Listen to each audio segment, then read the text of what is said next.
পশ্চিম বর্ধমান জেলার অন্ডাল থানার উকড়া একটি বেসরকারি এটিএম শর্ট সার্কিটের ফলে বশীভূত হল এটিএম।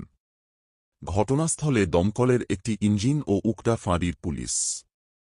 এই ঘটনার জেরে এলাকায় চাঞ্চল্য ছড়িয়েছে।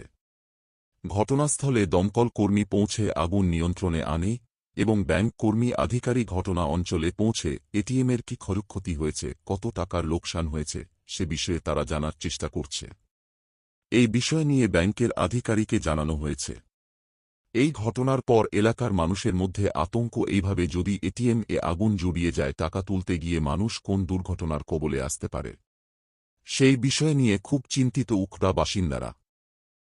এসিতে শর্ট সার্কিট হয়েছে।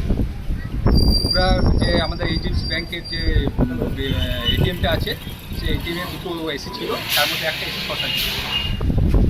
কি নামটা আপনার? সুজিত ভট্ট।